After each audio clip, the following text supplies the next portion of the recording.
안녕하세요. 창업 전문가의 시각에서 콘텐츠를 리뷰하는 비버의 시간입니다. 오늘도 JJ님. 네, 반갑습니다. 반갑습니다. 한 주 동안 고생 뭐 별일 없으셨나요? 아우, 정신없는 한 주였던 것 같아요. 이슈도 많았고 역시 연말이지 않나. 저도 뭐 요새 출장도 많고 사실 뭐 날도 추워지고 그러다 보니까 이게 뭐 하루가 어떻게 가는지를 모르고 좀 바쁘게 지내고 있는 것 같습니다. 날이 확실히 추워졌어요. 네, 겨울이 다 되어가고 있고 어느새 2025년이 좀 있으면 끝납니다. 뭐 했다고? 오늘은 어쨌든 비버의 시선 시간이니까 콘텐츠를 좀 다뤄볼 건데요. 최근 영화까지는 아니지만 그래도 비교하자면 좀 최근 영화입니다. 9월 24일에 개봉한 영화 바로 박찬욱 감독님의 신작 어쩔 수가 없다 리뷰를 좀 해보도록 하겠습니다. 박찬욱 감독님은 사실 헤어질 결심이라는 전작에서 굉장히 선풍적인 상도 많이 받고 반향을 굉장히 많이 이끌었는데 그로부터 한 3년 정도 후에 이제 이번 어쩔 수가 없다는 신작을 내셨어요. 다들 영화 보셨나요? 네, 봤습니다. 저도 봤습니다. 극장에서 다들. 예, 그럼요. 극장에서. 그쵸. 이제 최근에 이제 OTT에 아직 안 올라왔기 때문에 어떻게 좀 보셨나요? 총평을 한번 들어보도록 하겠습니다. 저는 굉장히 좀 흥미롭게 봤고요. 그리고 굉장히 좀 시사해주는 바가 많은 영화가 아니었나라는 생각이 좀 많이 듭니다. 사실 뭐 박찬욱 감독님 영화는 뭐 저희가 알다시피 굉장히 좀 유명한 영화들이 많이 있잖아요. 박찬욱 감독님의 어떻게 보면 베스트 작품을 꼽으라면 저 같은 경우는 아마 친절한 금자씨였던 것 같은데. 친절한 금자씨. 네. 그런데 이제 친절한 금자씨 이후에 좀 이제 좀 제가 봤던 영화 중에서 가장 좀 재미있었던 영화, 생각할 부분이 좀 많은 영화였던 것 같습니다. NK님은 어떻게 보셨나요? 사실 전 좀 잘 아시겠지만 좀 주류 영화를 그렇게 좋아하진 않아요. 그래서 박찬욱 감독 영화 중에서도 좀 더 비주류인 영화를 좋아하는 편인데 헤어질 결심 자체는 좋았는데 저한테는 좀 아쉬웠어요. 그런데 요번 어쩔 수 없다가 드디어 좀 약간 악인데 악인 구도가 좀 있잖아요. 뭐라고 해야 될까? 누가 과연 악일까? 과연 이럴 수 있을까? 뭐 이런 장면들이 되게 많이 나오는데 드디어 좀 돌아왔다. 이런 느낌을 좀 받았습니다. 헤어질 결심이 좀 아쉬우셨어요? 좀 너무 사실 저 대중성이 너무 높은 작품을 안 좋아해서 차라리 좀 더 심오한 거 좋아해요. 약간 치우쳐져 있는 영화가 더 좋은 영화라고 생각하는 편입니다. 저. 아니 근데 헤어질 결심도 사실 대중적인 영화는 아니잖아요. 그렇죠. 그것도 어떻게 보면은 결국 불륜을 미화한 것이 아니냐라는 이야기도 있고 또는 뭐 인간이 어떻게든 겪을 수밖에 없는 그런 사랑의 금단이라고 해야 되나요? 그런 것들을 좀 다룬 영화기도 한데 되게 신비한 시선입니다. 헤어질 결심은 이제 조금 아쉬웠지만 이번 어쩔 수가 없다는 굉장히 재미있었다. 저는 박찬욱 감독님의 진짜 찐팬입니다. 저는 뭐 아까 친절한 금자씨도 얘기하셨고 헤어질 결심도 얘기하셨지만 저는 사실 아가씨를 제일 좋아해요. 왜냐하면 저는 박찬욱 감독 영화 특유의 그 약간 그로테스크함, 약간 그 인간의 날 것을 되게 폭력적인 그런 강렬하잖아요. 그 이미지가 그 화면이. 저는 그런 것들을 되게 좋아하고 즐기는데 개인적으로 저는 이번 어쩔 수가 없다라는 영화가 조금 아쉬웠거든요. 그래서 좀 얘기할 거리가 좀 있을 것 같은데 조금 이제 차차 좀 얘기를 해보시죠. 지금까지 박찬욱 감독 영화 많이 보셨죠? 네네. 그 중에 이번 어쩔 수가 없다라는 영화는 박찬욱 감독 필모그래피 중에 한 몇 등 정도에 위치하고? 저는 한 2등인 것 같아요. 2등이요? 네, 그러니까 전 사실 올드보이보다 더 좀 높은 점수를 주게 됐고요. 그 복수극 중에서는 사실 뭐 올드보이가 가장 뭐 대중적인 영화로 알려져 있습니다만 제가 봤던 영화 중에서는 그래도 뭐 친절한 금자씨 이후에 주제 자체가 조금 약간 그 흥미로운 주제이지 않았나. 그런데 역시나 또 공통적인 측면에서는 어떤 인간 본성에 대한 부분을 인간이 어디까지 과연 좀 어쩔 수 없어질 수 있는가에 대한 거를 좀 이제 보여주는 그런 상황들에 대한 묘사나 아니면은 뭐 그런 그 상황 외에 어떤 인간의 어떤 타락이나 아니면 어떤 인간 본연의 자세에 대한 부분을 좀 많이 느낄 수 있게끔 해준 영화였던 것 같아서 저는 한 2등 정도를 주고 싶습니다. 2등 정도. 그럼 1등은 뭐 어떤? 아까 얘기 드렸던 친절한 금자씨가 갭이 어느 정도 차이가 나나요? 글쎄요, 뭐 굳이 뭐 점수로 따지자면 뭐 사실은 저는 친절한 금자씨가 뭐 100점 만점에 거의 뭐 한 98점 이상의 완성도를 저한테는 그렇게 다가왔고 어쩔 수가 없다는 최소한 제가 생각할 때 한 93점 이상의 그런 점수를 저는 좀 주고 싶네요. 네. 알겠습니다. 그럼 몇 등 정도라고 생각을 하십니까? 저는 사실 요게 탑인 것 같아요. 아, 어쩔 수가 없다가 1등이다. 좀 드디어 완성했다. 제 기준에서는 좀 그런 느낌이 들었고, 그 작품 얘기를 하면 대부분 올드보이를 좀 많이 얘기하시죠. 아무래도 대표적으로.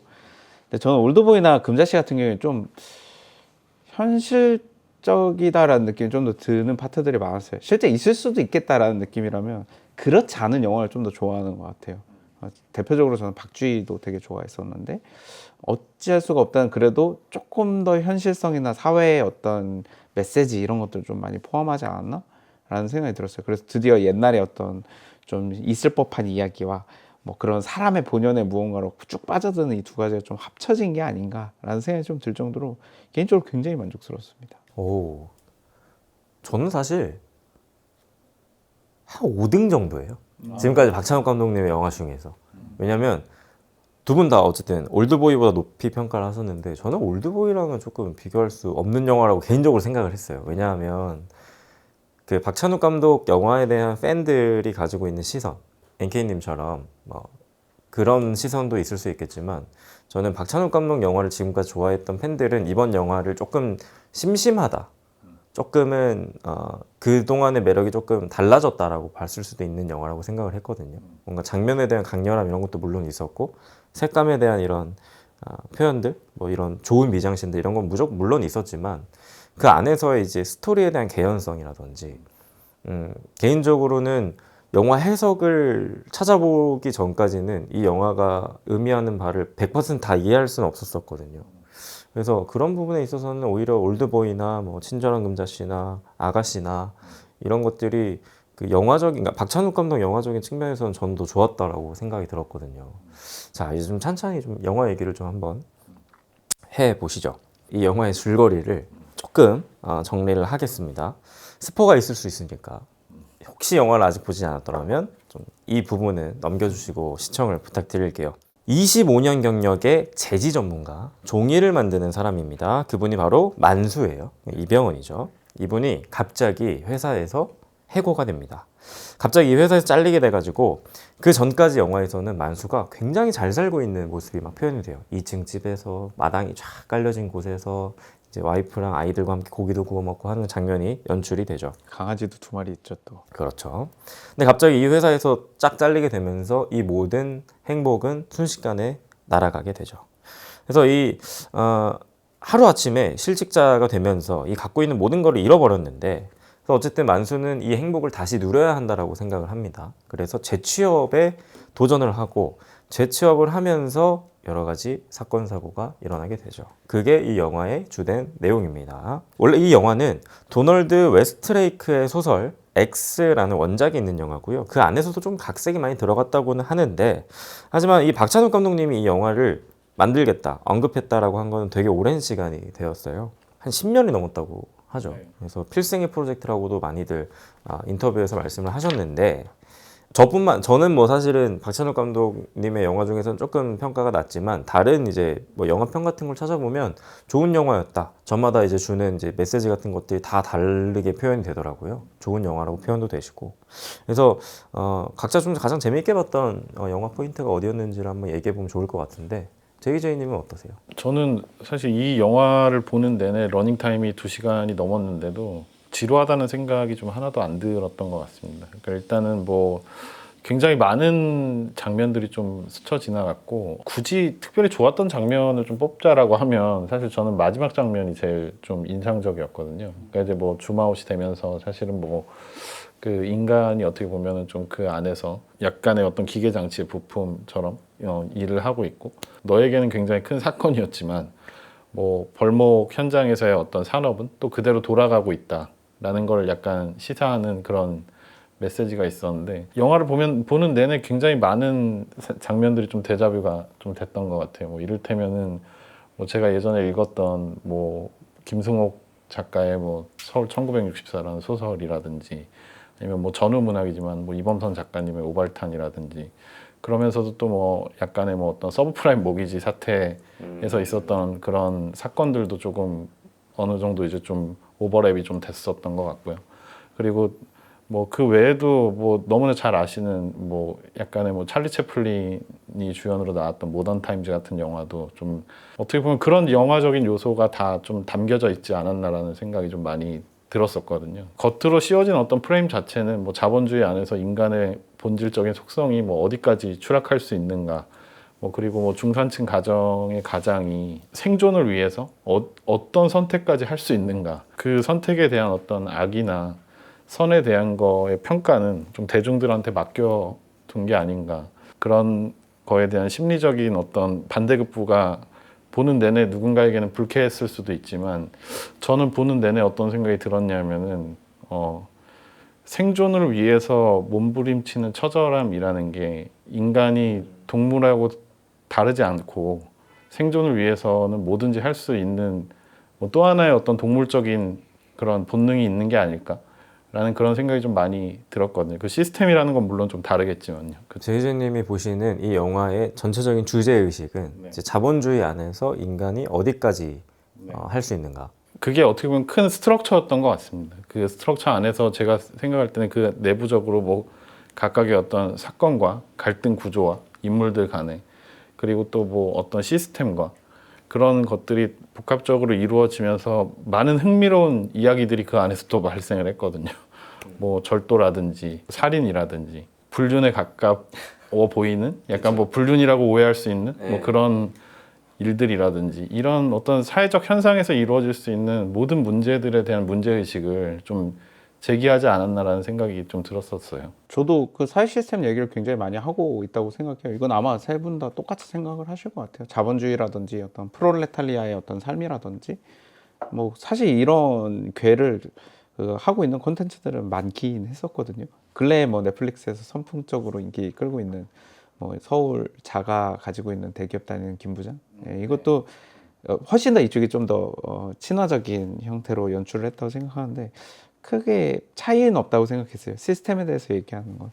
다만 그럼 이것만 얘기하고 싶었을까라는 생각이 좀 들었고, 뭐 아까 해석본 얘기하셨는데 저 해석본은 아예 안 찾아보는 타입이거든요.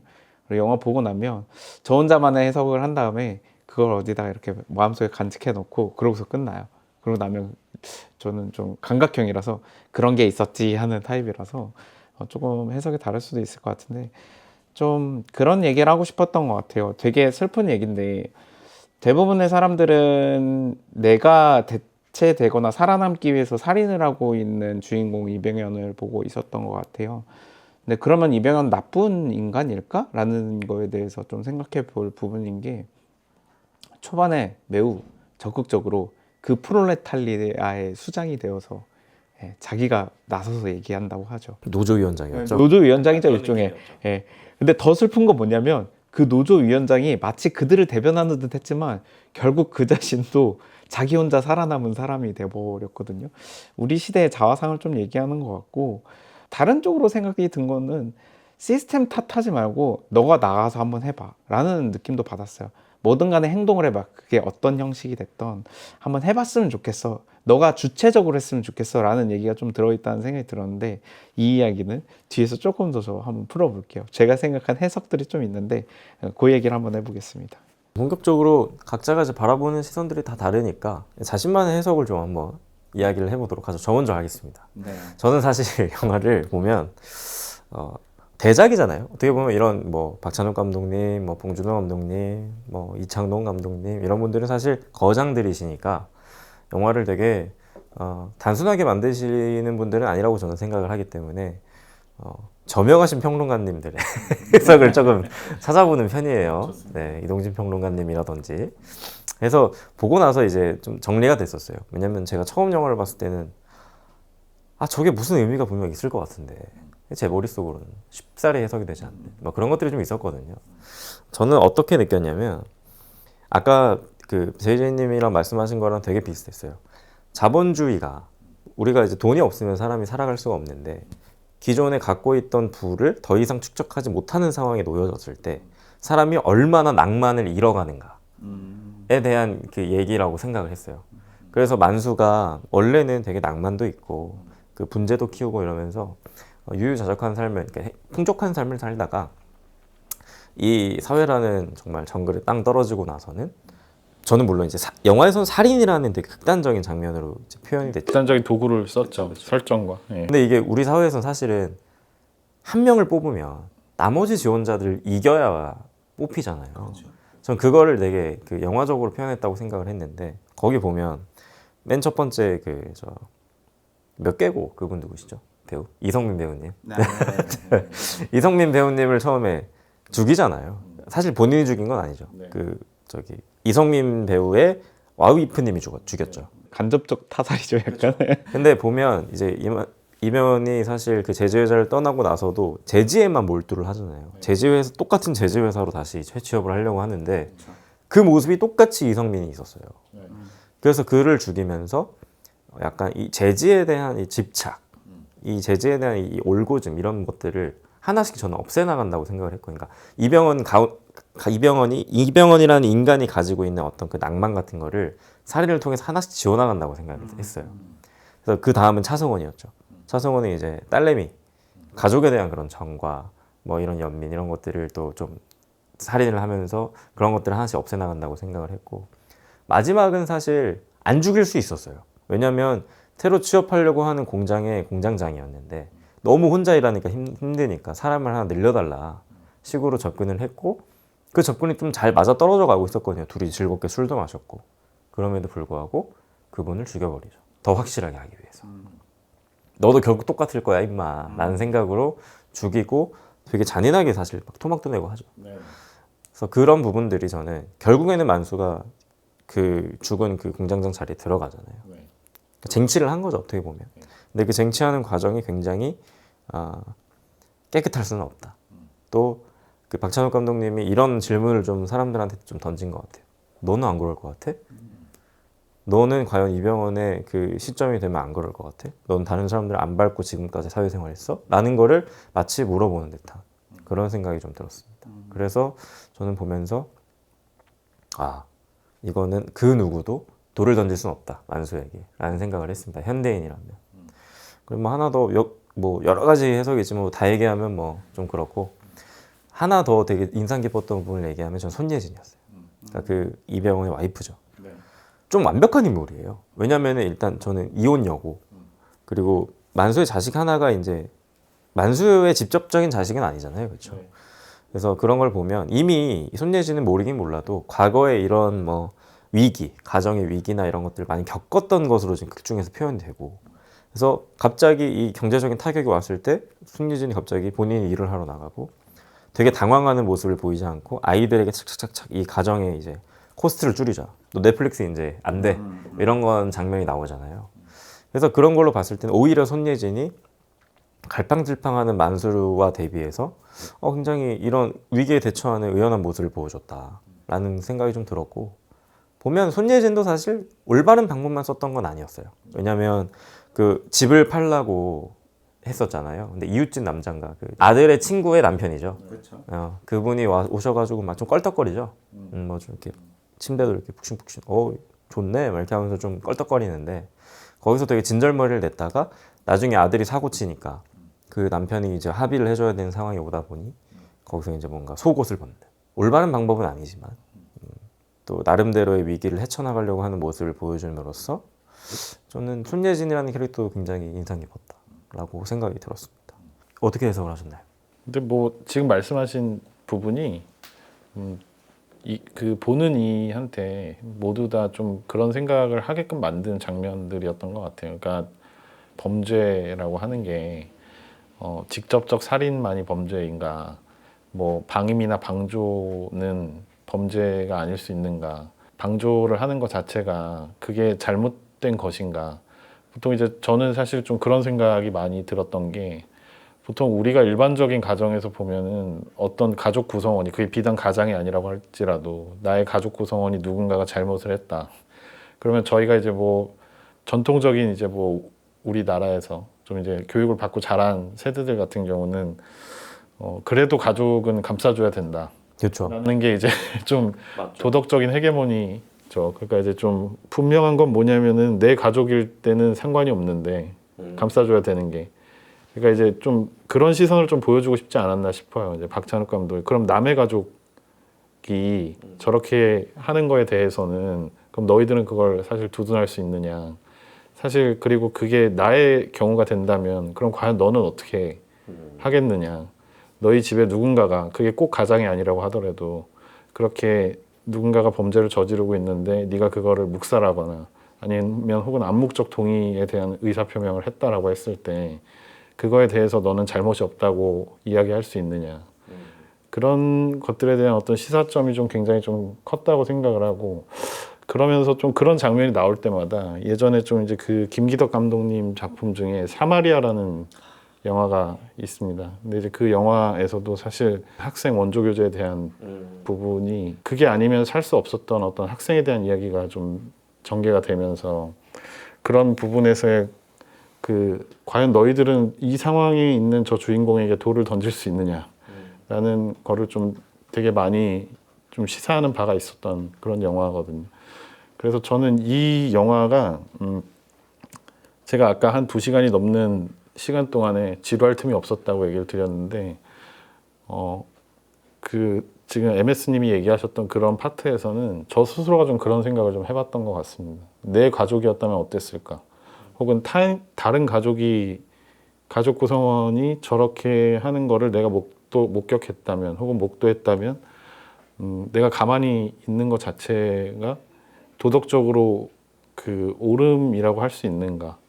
혹은 뭐 나는 뭐 저 사람이 어떻든지 간에 그냥 뭐 나만 살면 되지라고 생각하는 게 일반적이지 않은가? 그렇죠. 뭐 그런 생각이 좀 많이 들었던 것 같습니다. 예. 사실 손예진 같은 여자랑 결혼을 해야 돼. 왜냐면 저는 되게 인상 깊었던 게 그 경찰서 앞에서 막 그 셋이 이렇게 부둥켜 안고 막 울잖아요. 그래서 이병헌이 아들한테 정신 똑바로 차려 너. 우리 가족이 전쟁 중이야 막 이러잖아요. 근데 거기서 손예진이 이제 정말 그 전쟁에 완벽히 같이 책임을 지면서 들어가거든요.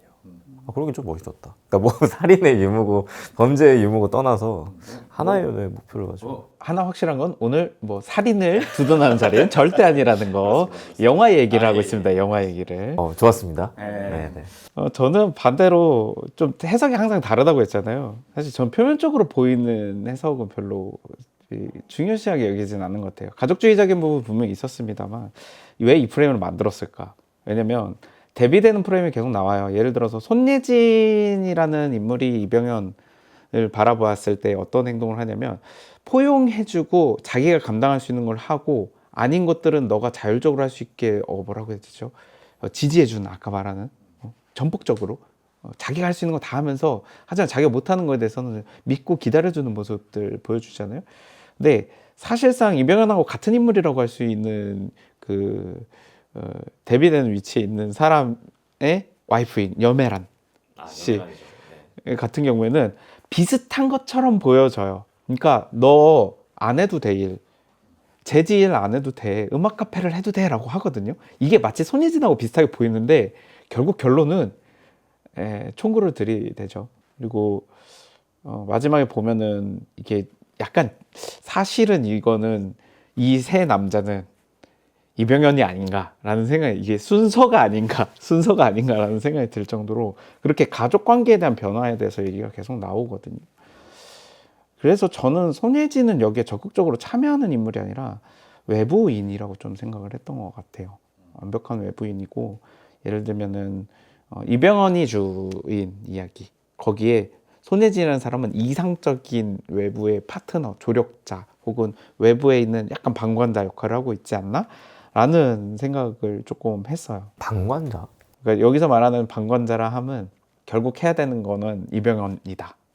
칼자루는 이제 이병헌이 주고 있다. 아까 그 얘기했잖아요. 너가 앞에 나서서 해봐야 된다. 전 이 영화가 전체적으로 이병헌을 중심으로 흘러가고 있다고 생각을 하고 있거든요. 봉준호 감독의 그 기생충에서도 이 주인공 같아 보이는 인물들이 되게 많아요. 그 가족 4명 다 그 주인공 같은데 사실은 비가 억수로 쏟아지는 밤에 그 높은 동네에서 반지하까지 막 뛰어내려오는 송강호 씨가 이제 막 뛰어내려오는 장면이 있어요. 거기에서부터 백그라운드 사운드가 전부 다 이제 송강호 선생님한테 깔리거든요. 그래서 저는 제가 느낀 감상은 송강호가 주인공이었나 보다라는 생각하면서 다시 봤었거든요. 근데 여기서도 좀 비슷한 생각을 했어요. 결국 이병헌 하나 갖고 얘기하고 싶었구나. 너가 해야 돼. 아까 그 얘기 하셨잖아요. 낭만을 사람이 죽어가서 이렇게 깎이는 과정이라고. 저는 반대로 생각했어. 네가 이렇게 깎아 나가서 원래 있었던 편견들을 싹 다 물리치고 네가 어딘가에 도달해야 돼를 얘기하고 싶은 것 같다는 느낌을 좀 받았는데, 그 옆에 있는 조력자이자 방관자인 이제 손예진을 아주 강력한 파트너로 넣었다라는 느낌을 저는 개인적으로 좀 받았습니다. 저는 이제 그 인간적인 모습이 점점 깎여야 이제 너가 일자리를 차지할 수 있어. 약간 이렇게 저는 해석을 했기 때문에 조금 반대였던 것 같아요. 되게 재밌었던 인물이 있으셨어요? 혹시 인상이 깊었다라든지. 좀 안타까운 인물이 있었습니다. 그게 뭐냐, 마지막에 이제 죽임을 당했던 이제 공장장이었는데, 그러니까 순수한 의도를 가지고 있었던 어떤 한 인물이 그 목적 의식이 명확한 사람한테 호의를 베풀면 말로가 어떻게 될 수 있구나라는 거를 이제 네, 극단적으로 좀 보여주지 않았나. 그러니까 이제 제가 대입됐던 것 같기도 합니다. 그러니까 이제 왜냐면 이제 뭐 제가 속해 있는 어떤 생태계에서 조금 이제 뭐 누군가에게 선의를 가지고 도와주기 위해서 이야기를 했을 수도 있고, 사실 상대방이 어떤 목적 의식을 가지고 접근했는지는 모르잖아요. 사실 뭐 저희가 뭐 투자자를 만날 때는 투자를 받아야 되는 목적 의식이 명확하고, 나는 어떻게든 저 사람한테 투자를 받을 거야. 뭐 경진대회에 나갈 거나 아니면 경진대회를 위한 멘토링을 할 때는 멘토한테 원하는 바가 뭐 동일하게 있잖아요. 그런데 그 목적 의식은 보통 이제 가면이라는 그 본인만의 어떤 마음속에 내재화되어 있는 거기 때문에 그거를 드러내진 않는다란 말이죠. 그런데 이제 보통 이제 그걸 드러냈는지 드러내지 않았는지에 대한 게 중요한 게 아니고, 그냥 진심을 다하는 사람들 입장에서는 목적 의식이 명확한 사람한테 베풀었던 호의가 오히려 본인한테는 그게 아주 극단적으로 살인이라는 도구를 써서 나왔지만, 그런데 사회 시스템 안에서는 너의 그 선의가 어쩌면 너를 죽일 수도 있어. 신랄하게 보여줬던 장면이었고, 참 그만큼 어떻게 보면 사회가 냉혹하다는 이야기를 하는 거겠죠. 아, 되게 재밌는 해석이네요. 저도 사실 이거는 공감이 좀 많이 됐습니다. 들으면서 아, 공장장 입장이 한번 돼봤으면, 야, 박희순 씨 입장이 됐으면 사실 누군가가 찾아와가지고 업계 후배고 지금 실직돼가지고 마음이 아파가지고 술 한잔을 하자 그래서 술 한 잔도 같이 하고 했는데, 야, 그래, 형이 널 위해서 한번 얘기 한번 해볼게 했는데 걔가 저를 죽인 거잖아요. 그 자리를 차지하려고. 그렇죠. 표면적으로만 보면 그러면 그것도 되게 서글픈 이야기긴 하네요, 사실. 심지어 박희순이라는 캐릭터를 이렇게 보면 처음부터 굉장히 대외적인 인물로 나와요. 네, 유튜브도 하고 맞죠? 쇼츠 찍고 그러잖아요. 여러분들 막 이러는 하거든요. 약간. 근데 그게 어떤 면에서 보면은 자존감이 좀 떨어지니까 대외 자존감을 채우나라는 부분들이 될 수도 있다는 생각을 조금 하면서 봤는데, 뒤에 가서 보니까 사실 본인의 이혼 얘기를 그것도 첫 술자리에서 하지 않았습니까? 그 정도로 약간 너랑 나 약간 형제야, 약간 그런 느낌이 있었죠. 예. 보통 그런 데서 이제 감동이 와야 되는데 감동이 아니라 이제 도끼가 날라왔잖아요. 저도 충분히 공감이 되는 부분이. 아, 근데 저는 사실 현실에서도 제가 좀 의심이 많은 편이라서 저는 그 이병헌과 그 공장장의 술자리가 되게 웃고 왁자지껄한 분위기고, 이병헌은 서늘하게 그걸 보고 있는 모습이었지만, 저는 공장장도 똑같이 마냥 100% 호의는 아닐 것이다 라는 생각이 들으면서 봤거든요. 그러니까 왜냐하면 오락가락하는 모습이 보이거든요. 술 먹고 막 화냈다가 갑자기 웃었다가, 그러니까 이런 이제 오락가락하는 모습을 보다 보니까, 제가 만약 이병헌이라면 이 자식 다음날 술 깨면 모르는 척 할 수도 있겠는데? 라는 생각이 들면서 죽여야겠다라는 생각을 확실히 하지 않았나라는 생각이 좀 들었었는데, 만약에 공장장 그 박희순이라는 인물이 선이었다면, 모르는 거잖아요. 정말 선이었다면 억울한 죽음을 당한 거죠. 그러니까 저희 법에서도 그게 진이냐 비진이냐에 대한 부분을, 진이의 의사표시와 비진이의 의사표시가 있잖아요, 사실은. 근데 이제 그걸 가려내는 게 사실은 의사표시에서는 굉장히 중요한 거거든요. 그래서 이 영화가 되게 훌륭하다고 생각을 하는 부분입니다. 얘기하셨던 것처럼 양날의 모습을 다 보여줬어요. 내가 너한테 고압적일 수도 있고 너를 제어할 수도 있는 사람이지만 오늘의 술자리만큼은 되게 즐거워. 그런데 이병헌 씨도 마찬가지였습니다. 내가 저 사람을 죽일 수도 있는데 죽이지 않을 수도 있어. 그래서 이병헌 씨도 고민하거든요. 굳이 얘를 죽여야 될까? 왜냐면 어쩌면 자기한테 뭐 새로운 일자리를 줄 수도 있는 사람이란 말이죠. 그런데 결론적으로는 두 사람 다 갈등을 했지만 두 사람 다 했던 갈등이 그 포지티브한 결말을 맺지는 못했거든요. 우리 사회가 좀 유지되는 이유가 뭐냐면은 포지티브한 결말이 많기 때문에 사회가 유지된다고 생각을 합니다. 아, 그렇죠. 확률적으로는. 확률적으로는. 그런데 이 영화가 보여주고 싶었던 거는 포지티브한 결말만 있지는 않을 수 있다. 그리고 누군가에게는 그 적은 확률 안에 내가 낄 수도 있다. 라는 거를 좀 얘기하고 싶지 않았나. 그런 생각도 좀 해봤습니다. 제가 유튜브에서 재밌는 콘텐츠를 봤는데 사회적 신뢰감이라는 게 있잖아요. 지금 말씀하신 게 어떻게 보면 사회적 신뢰감인데 사회적 신뢰감이 낮은 사회일수록 냉소주의자가 득세한답니다.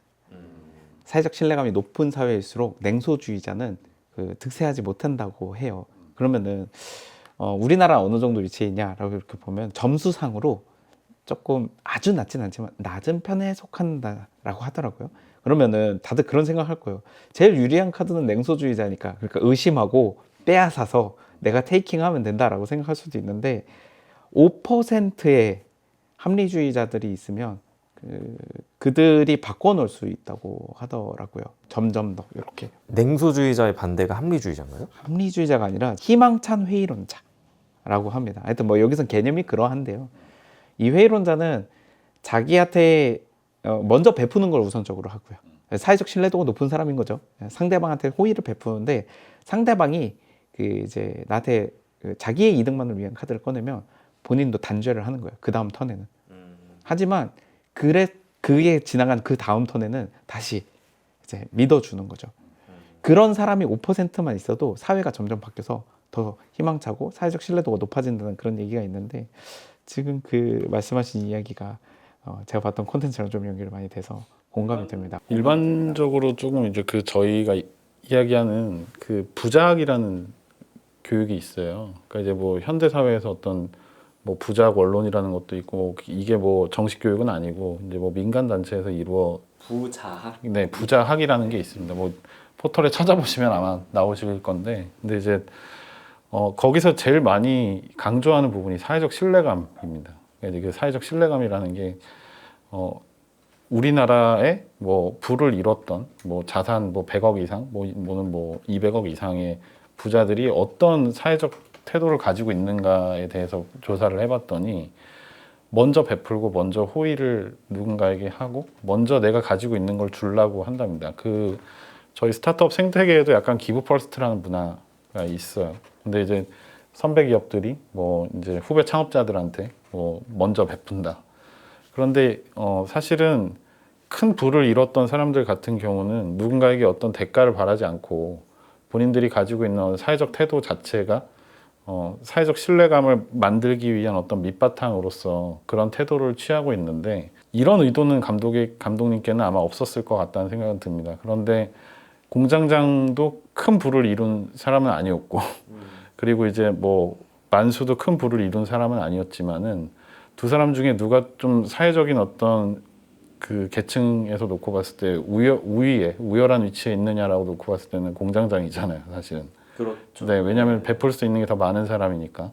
그래서 그 사람은 베풀었는데 자기 자리를 지키기 위한 어떻게 보면은 어설픈 위치에 있는 누가 보면은 이 사람보다는 어떤 사회적 계층이 높다고 생각할 수 있지만 큰 틀에서 놓고 보면 두 사람 다 프롤레타리아거든요. 사실은 뭐 자본가는 아니죠. 그렇죠. 고용돼서 일하는 사람이니까. 그러다 보니까 그 어설픈 사회적 신뢰감이나 사회적 태도 자체도 어떻게 보면은 사치이지 않나라는 거를 시사하시려고 한 건가 하는 그런 생각도 좀 얘기를 하다 보니까 좀 드네요. 네. 저는 제 스스로가 냉소주의자라고 생각을 하거든요. 근데 왜 그러냐면 물론 저도 따뜻한 마음이 있습니다.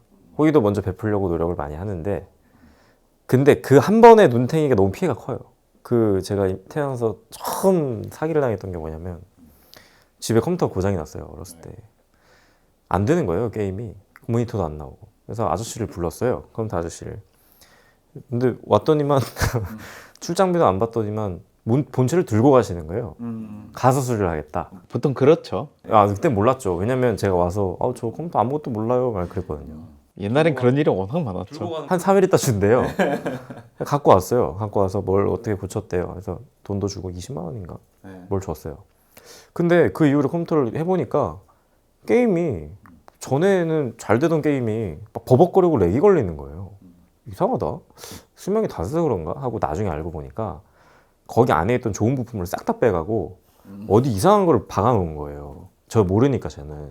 게다가 돈까지 주셨네요. 야, 그래서 그걸 나중에 깨닫고 나서 얼마나 큰 배신감을 느꼈나. 아, 이게 모르면 당하는구나. 라는 생각이 들고 함부로 사회적 신뢰도를 주지 않는 방향으로 설정이 돼버렸습니다. 근데 좀 저희 사회가 지금 점점 그렇게 되어 가고 있는 것 같아요. 더군다나 이제 뭐 거의 온라인으로 이루어지는 활동들이 많고 그러다 보니까 이제 점점 어떤 개인과 개인 간 혹은 개인과 조직 간의 어떤 사회적인 신뢰도나 이런 것들을 쌓기에는 조금 예전하고는 또 다른 그런 벽이 좀 있고 또 오히려 그래서 그 안에서 어떻게 보면은 좀 온라인 안에서 이루어지는 사회적 신뢰도가 그 세대마다 좀 이제 좀 다른 사회적 신뢰도나 커뮤니티를 형성하는 것 같다는 생각도 좀 많이 듭니다. 적어진다기보다는 달라진다는 표현이 맞겠네요. NK님의 또 새로운 시각 듣고선 좀 마무리를 좀 해보죠. 뭐 조금 얘기하다 보니까 사회의 어두운 냉소주의적인 거 얘기했는데 이제 작품으로 좀 들어와서 얘기를 해보자면 사실 뭐 아까 인상 깊은 캐릭터 얘기를 하셨잖아요. 이병현의 딸, 막내딸. 예, 막내딸이 자폐죠. 근데 자폐 스펙트럼이 이 영화 전반에 좀 깔려있다고 생각을 하고 접근을 좀 했었거든요. 그래서 뭐 만수가 일단 자폐다. 전 그렇게 일단 생각을 했고 왜냐면 만수가 주체적으로 활동할 수 있는 게 생각보다 많지 않아요. 뭐 손에 적어서 말을 하거든요. 미리 세팅을 안 해놓으면 얘기가 안 돼. 뭐 이런 거나 살인을 첫 시작한 것도 그 손예진이 다 어디서 뭐 벼락 맞아가지고 죽었으면 좋겠다 이 얘기 하나로 시작을 하거든요. 그 전까지 아무것도 못했다가 심지어 첫 살인도 본인이 직접 하지는 않았어요. 근데 그런 것들이 점점 더 어느 쪽으로 가냐면 주체적으로 자기가 행동하는 쪽으로 가거든요. 근데 그게 뭔가 자폐라는 게 약간 갇혀있는 누군가를 표현하고 싶었다고 저는 생각을 해요. 그 사람의 인격이라고도 할 수 있고 왜냐면 처음에 실패를 해요. 만수는 분재를 하거든요. 거기 분재도 굉장히 중요한 요소인데 분재 어떻게 만드는지 아세요? 국립세종수목원에 가면 분재 코너도 있는데 거기 보면 철사 같은 걸로 그 고목을 표현하기 위해서 꺾어서 이렇게 조금씩 꺾어가지고 일부러 모양을 만들어요. 근데 처음에 기억나시겠죠? 부러뜨려 먹잖아요. 에이씨 하면서 버리잖아요. 약간 만수가 자기 모양대로 딱 하려고 하는데 잘 안 되는 거예요. 약간 자폐 스펙트럼도 되게 병변의 종류가 많지만 대체적으로 자기가 하던 것만 해야 되잖아요. 근데 그거에서 계속 벗어나야 돼 했던 거를 두 번째 살인에서 바뀌는 거라고 저는 생각을 했어요. 그래서 점점 나아가고 있는 만수의 어떤 모습이 어떤 갇혀 있는 거에서 자기가 주체적으로 하는 쪽으로 나아간다라고 좀 이해를 했었고 뭐 그래서 두 번째 살인은 본인이 직접 하잖아요. 그리고 이거 완전 이렇게 분재처럼 사람을 묶어버리고 세 번째 살인할 때는 마침내 자기 안에 있었던 그런 암덩어리 같은 이 이빨을 뽑아버리죠. 자신의 어떤 인간미를 버리고 뭔가 새로운 걸로 나아간다라는 부분에 있어서 주체적으로 네가 해야 돼 라는 느낌을 되게 강하게 받았어요. 물론 거기에 뭐 살인이라든지 여기에 있었던 백그라운드는 싹 무시하고 그냥 표면적으로 그런 생각이 좀 들었고 사실 딸도 없는 게 아닌가? 만수 되게 딱딱한 사람으로 그려지잖아요. 좀 융통성도 없고 약간 병이 있나 싶을 정도로 의사소통도 잘 못하거든요. 근데 감정선 대부분이 만수가 어떤 일을 겪었을 때 힘든 감정선이나 뭔가 힘들었을 때 생각을 떠올리는 과정들이 딸하고 엮여 있어요. 예를 들어서 뭐 손예진이 전화를 안 받는다? 그럼 딸을 바꿔보라고 하는데 딸이 없나? 딸이 그 자리에 원래 없는 존재인가 라는 생각이 있어요. 내 머릿속에서 떠올릴 때 있잖아요. 나도 이렇게. 그래서 그런 것도 그렇고 형사들이 질문하고 갔을 때 막 이렇게 막 안절부절은 못하는데 아닌 척 하잖아요. 근데 나갈 때 보면 딸이 계집에서 펑펑 울고 있어요. 사실은 만수 마음이 저런 거 아니었을까? 어린애 같은 마음 아니었을까? 라는 좀 생각이 들어서 그런 부분들이 너무나도 매력적이었기 때문에 저는 박찬욱 감독 작품 중에서 좀 이 작품이 현재까지 탑에 있는 것 같습니다. 그렇군요. 자폐, 와, 만수가 자폐라는 해석은 되게 신기한 것 같은데 좋은 해석이었던 것 같습니다. 뭐 영화라는 예술은 사실은 보는 사람으로 하여금 다양한 해석을 남기는 게 매력이라고 저는 생각을 하기 때문에 존중합니다. 영화 보면 초반에 그 만수가 박희순 죽이려고 옥상에 올라갔을 때 화분 이렇게 들잖아요. 근데 되게 웃긴 게 저 앞에 박희순이 다니는 공장이 보이잖아요. 저는 그게 이 영화의 핵심이 아닌가 싶었어요. 이름이 문제지거든요. 저희 지금 3명이 받은 문제지가 해석이 좀 다르잖아요. 그래서 문제지를 준 것 같아요, 이 영화가 좀. 그렇습니다. 이제 좀 어느새 마칠 시간이 거의 다 다가왔는데요. 이 영화에 대한 총평, 나만의 느낀 점을 간단하게 한마디씩 듣고 이번 화 좀 마무리하도록 해보겠습니다.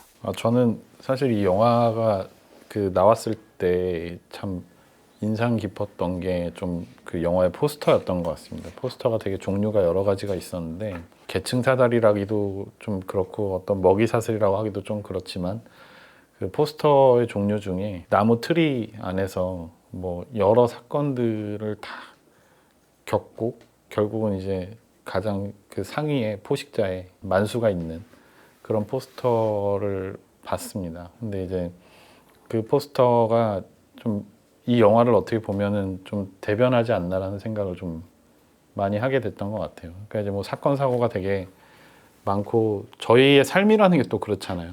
하루에도 뭐 여러 가지의 사건들이 다 일어나는데 그 안에서 어떻게 보면 현대인들이 결국은 살아남기 위해 노력하지만 살아남기 위해 노력하는 게 과연 인간이 행복하기 위해서인가라는 질문을 던져봤던 것 같습니다. 그러니까 살아남는다와 행복을 추구한다는 거는 좀 다른 것 같거든요. 그 가장 상위단에 있는 그 어떻게 보면 이병헌 씨한테 살아남아서 행복한가에 대한 질문을 좀 던져보고 싶습니다. 그게 제가 이 영화의 어떻게 보면 총평이자 뭐 제 스스로에게 이 영화를 보면서 던졌던 부분인 것 같아요. 매일매일 하루하루를 생존을 위해 살지만 과연 행복한가? 네, 한번 같이 고민해보면 좋은 문제일 것 같습니다. 영화 처음부터 끝까지 계속 어쩔 수 없는 장면만 나오거든요. 다 모두 다 어쩔 수 없어서 그 일을 저질러요. 휴대폰을 훔친 것도, 속옷을 벗은 것도, 뭐 나중에 가서 사람을 죽인 것도, 심지어 엔딩 크레딧 이후에 나오는 장면도 어쩔 수가 없는 장면이더라고요. 우리가 살아가기 위해서 나무를 벌목하고 있는, 굉장히 폭력적이죠. 기계로 그냥 막 압살을 해버리더라고요. 근데 너도 그렇니? 너도 그런 부분이 있다면 어떻게 살고 있니? 라고 좀 화두를 던져준 것 같아요. 저는 이런 개인적인 메시지를 되게 중요하게 영화를 볼 때 보거든요. 사람들이 노래를 좋아할 때 노래 전체를 좋아하는 것도 있겠지만 멜로디를 좋아하기도 하지만 전체 가사 중에 한 줄의 가사가 와닿아서 그 노래를 계속 좋아하는 사람들이 있다고 하더라고요. 저한테는 그런 영화가 아니었나 싶고요. 굉장히 좋은 영화였다고 평가를 하고 싶습니다. 저는 좀 간단했어요. 손예진 같은 여자를 만나자. 내가 무슨 잘못을 저지르고 돌아와도 같이 함께 이 위험과 이 나의 위험을, 나의 이 리스크를 기꺼이 같이 짊어질 수 있는 그런 가족을 만나야겠다 라는 생각이 들었습니다. 모르잖아요. 살다 보면 뭐 잘못을 저질 수도 있고 저희 와이프가 잘못을 저질 수도 있어요, 사실. 근데 이제 가족이라면 아까 뭐 정말 사회적인 도덕의 범주에서는 좀 그렇진 않을 수 있겠지만 저는 그래도 그거를 함께 가야 된다고 생각을 좀 하거든요. 같이 위험을 감수할 줄도 알고 같이 책임질 줄도 알고.